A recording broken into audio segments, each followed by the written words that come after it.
Railway সেক্টরের একটা অন্যতম কোম্পানি যার নাম হচ্ছে আইআরসিটিসি। আইআরসিটিসির হচ্ছে আমরা ফান্ডামেন্টালসটাকে নিয়ে অ্যানালিসিস করব, দেখবো যে কোম্পানিটা ফান্ডামেন্টালি কতটা সাউন্ড রয়েছে। তো আইআরসিটিসি রেলওয়ে সেক্টরের একটা কোম্পানি। এই কোম্পানিটার বেসিক্যালি বিজনেস হচ্ছে রেলওয়ে ক্যাটারিং রিলেটেড বিজনেস করছে, এছাড়া ট্যুরিজম বিজনেস করছে, এছাড়াও সাথে সাথে কিন্তু ইন্টারনেট টিকিটিংয়ের কিন্তু বিজনেস করছে আইআরসিটি, এইটুখানি মাথায় রাখবেন। তো কোম্পানিটার আমরা যদি মার্কেট ক্যাপিটালাইজ যাই, তো মার্কেট ক্যাপিটালাইজ কত রয়েছে? অ্যাপ্রক্স আপনারা বলতে পারেন 55,000 কোটি টাকার মার্কেট ক্যাপিটালাইজ। অর্থাৎ এই কোম্পানিটাকে আমরা লার্জ ক্যাপ টাইপের কোম্পানি হিসাবে কনসিডার করতেই পারি। তো কোম্পানিটার আমরা যদি কারেন্ট প্রাইস দেখি 689 টাকা হচ্ছে কারেন্ট প্রাইস, এবং কোম্পানিটার আমরা যদি আরওসি দেখি, তো আরওসি কী পাচ্ছি? রিটার্ন অন ক্যাপিটাল এমপ্লয়েড আছে 53.8%, আরওই রিটার্ন অন ইকুইটি আছে 40.4%। তাহলে আরওসি আর আরওই হচ্ছে ডিসেন্ট রয়েছে। তো কোম্পানির পারফরমেন্সের উপরে কিন্তু ডিপেন্ড করে আরওসি আর আরওই, এইটুখানি মাথায় রাখবেন।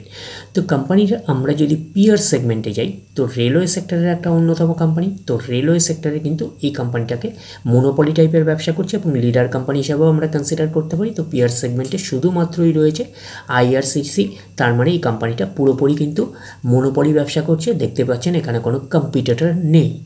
তো কোম্পানিটার আমরা যদি প্রফিট অ্যান্ড লস সেগমেন্টে যাই, তো প্রফিট অ্যান্ড লস সেগমেন্টের আমরা ডিরেক্টলি চলে যাব। আমরা যদি কনসলিডেটেড নাম্বারটাকে যদি আমরা স্টাডি করি, তাহলে আমরা দেখি কনসলিডেটেড নাম্বার অনুযায়ী আমরা যদি স্টাডি করি, তাহলে স্টাডি করলে আমরা ডিরেক্টলি চলে যাব কোম্পানিটার হচ্ছে নেট প্রফিটে।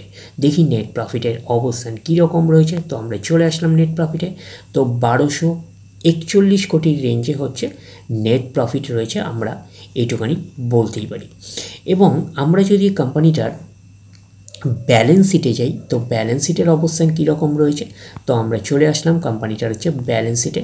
তো ব্যালেন্স শিট যদি আমরা দেখি, তো ব্যালেন্স শিট পার্টের হচ্ছে ফার্স্ট আমরা চলে যাব কোম্পানিটার হচ্ছে রিজার্ভ অ্যান্ড সারপ্লাসে। তো রিজার্ভ অ্যান্ড সারপ্লাসের অবস্থান কীরকম রয়েছে? 3,363 কোটির রেঞ্জ হচ্ছে রিজার্ভ অ্যান্ড সারপ্লাস রয়েছে। তো কোম্পানিটার যদি আমরা বোরিং পার্টে যাই, তো বোরিং পার্ট অনুযায়ী কী পাচ্ছি? তো বোরিং পার্ট অনুযায়ী কিন্তু আমরা সেরকম কোনো বোরিং পার্ট দেখতে পাচ্ছি না, লং টার্ম বোরিংও দেখতে পাচ্ছি না, এবং কিন্তু শর্ট টার্ম বোরিংও কিন্তু দেখতে পাচ্ছি না। তো এটা কিন্তু কোম্পানির ক্ষেত্রে একটা পজিটিভ সাইন, অর্থাৎ কোম্পানির এক্সট্রা কোনো বার্ডেন থাকছে না ইন্টারেস্ট পে করার ব্যাপারে।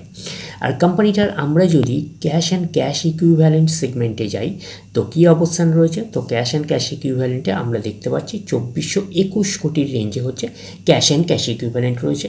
তো ওভারঅল আমরা এই ব্যালেন্স শিটটাকে যদি আমরা স্টাডি করে দেখেছি, তো কোম্পানিটা একটা লার্জ ক্যাপ টাইপের কোম্পানি। তো লার্জ ক্যাপ টাইপের কোম্পানি হিসাবে কিন্তু ক্যাশটা ভালোই রয়েছে, এটুকুনি বলতে পারি। 2,421 কোটির রেঞ্জে কোম্পানিটার হচ্ছে long term boring, short term boring আমরা কিছুই পেলাম না। আর রিজার্ভটাও মোটামুটি ভালো রয়েছে, 3,300 কোটির রেঞ্জে আমরা বলতে পারি রিজার্ভ অ্যান্ড সারপ্লাস রয়েছে, আমরা বলতে পারি। তো কোম্পানিটার আমরা যদি শেয়ার হোল্ডিং প্যাটার্নে যাই, তো শেয়ার হোল্ডিং প্যাটার্নে আমরা কী কী পাচ্ছি? শেয়ার হোল্ডিং প্যাটার্নে হচ্ছে প্রোমোটার মিনসকে কোম্পানির ওনার কত পার্সেন্ট স্টেক হোল্ড করে রয়েছে? 62.40% স্টেক হোল্ড করে রয়েছে।